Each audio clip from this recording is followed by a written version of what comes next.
teams and baseball teams and basketball teams, then we can have little league dermatologists and cardiologists and endocrinologists. So he's now establishing an institution, Project 2000, to give our young people the methods and the techniques to reinvent themselves as we go into the next millennium. And this era that Peter Drucker calls the era of the 3 C's: accelerated change, overwhelming complexity, and tremendous competition. So here's the first step to accumulating wealth. If you expect to do it, write this down. You must be willing to do the things today others won't do, in order to have the things tomorrow others won't have.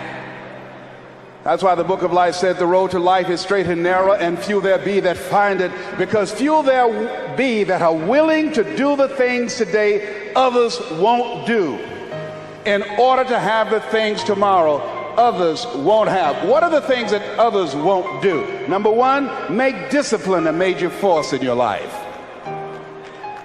How many of you know if you'd have been more disciplined, you'd be further along to reach your goals right now?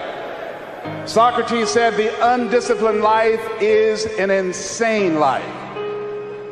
The road to life is straight and narrow, because few there be that are willing to discipline themselves. Here's something else that most people won't do. Make it okay to fail. A lot of people, 85% of people, allow their fear of failure to outweigh their desire to succeed. Repeat after me, please. Anything that's worth doing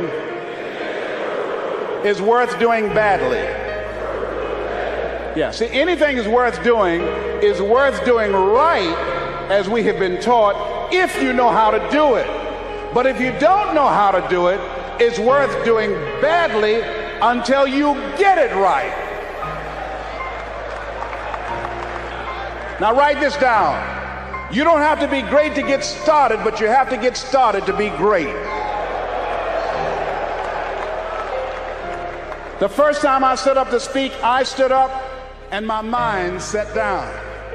I looked at the audience and I panicked. I had to introduce a play at school. We're about to start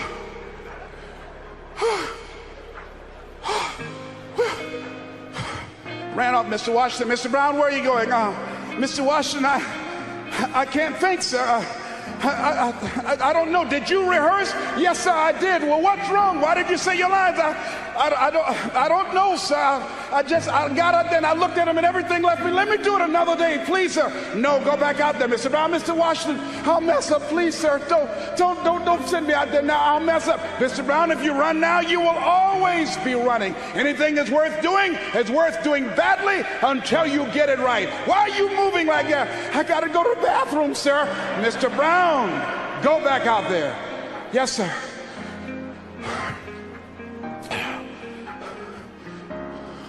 We're about to start a play called 12 Angry Men, directed by Mr. Leroy Washington.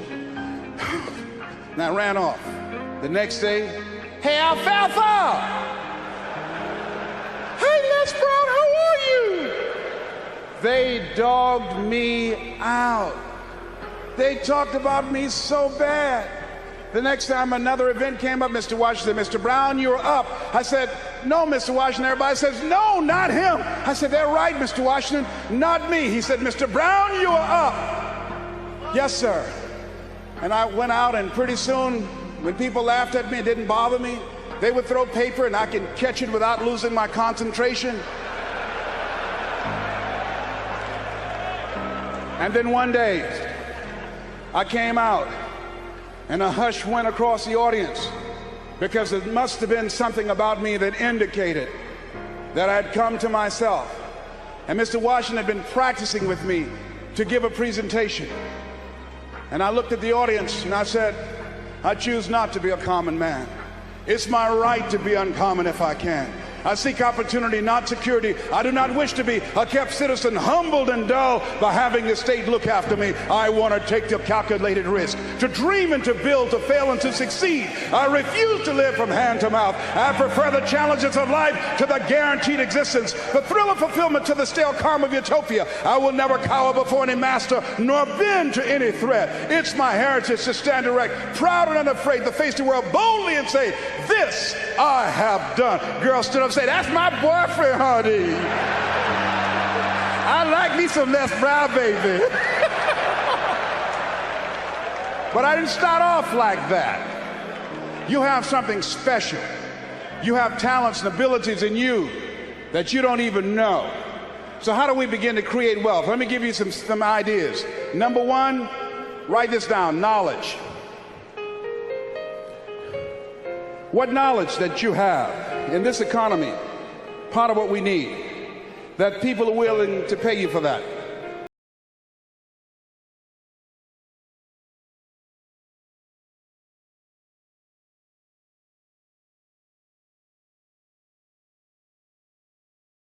To me, my definition of success is doing what you love to do and find somebody to pay you to do it.